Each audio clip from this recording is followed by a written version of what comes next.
গত 28শে আগস্ট মুখ্যমন্ত্রী মমতা বন্দ্যোপাধ্যায়ের পড়ুয়াদের উদ্দেশ্যে যে বার্তা দেন তারই পরিপ্রেক্ষিতে শুক্রবার সিউড়ি বিদ্যাসাগর কলেজের পড়ুয়ারা অবস্থান বিক্ষোভে নামলেন।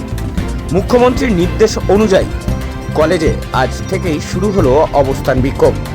এই অবস্থান বিক্ষোভের মূল উদ্দেশ্য হলো ধর্ষণের মতো ঘটনা যাতে না ঘটে তার জন্য কেন্দ্র সরকারকে আইনে বদল আনতে হবে। যেভাবে রাতারাতি নোট বদল করা হয়েছিল ঠিক সেইভাবেই রাতারাতি নতুন আইন প্রণয়ন করতে হবে যাতে ধর্ষণের মতো ঘটনা না হয়। দেখছেন সরাসরি সিউড়ি থেকে সেই ছবি।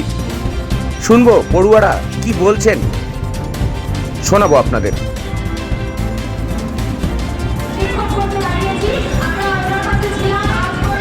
মুখ্যমন্ত্রী মমতা বন্দ্যোপাধ্যায় পড়ুয়াদের উদ্দেশ্যে যে বার্তা দেন তারই পরিপ্রেক্ষিতে শুক্রবার সিউড়ি বিদ্যাসাগর কলেজের পড়ুয়ারা অবস্থান বিক্ষোভে নামলেন। মুখ্যমন্ত্রীর নির্দেশ অনুযায়ী কলেজে আজ থেকেই শুরু হলো অবস্থান বিক্ষোভ।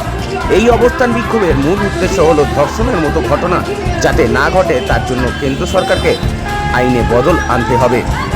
যেভাবে রাতারাতি নোট বদল করা হয়েছিল ঠিক সেইভাবেই রাতারাতি নতুন আইন প্রণয়ন করতে হবে যাতে ধর্ষণের মতো ঘটনা না হয়।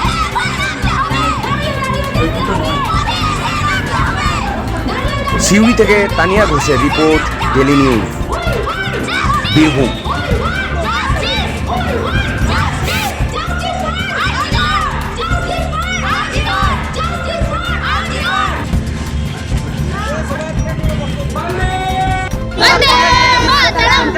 কারণ শুধু এই সিউড়ি বিদ্যাসাগর কলেজে না, রাজ্য জুড়ে আরও সকল কলেজে এই অবস্থান বিক্ষোভের আদেশ দেওয়া হয়েছে।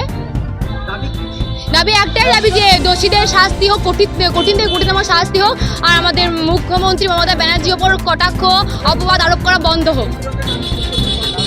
কেন্দ্র থেকে নারী সুরক্ষা বিল পাস করতে হবে, এটা আমাদের দাবি। কারণ আমরা সকলেই জানি আমরা এখন নারীরা একদমই সুরক্ষিত নয়। এখন যারা বাড়ি যাব, আর এই যে আন্দোলনটা চলছে, আন্দোলনটা রাজনীতির রং চাপানো হচ্ছে, মেয়েদের সম্মানের কথা বলে রাজনীতি করা হচ্ছে। এটা কেন করা হবে?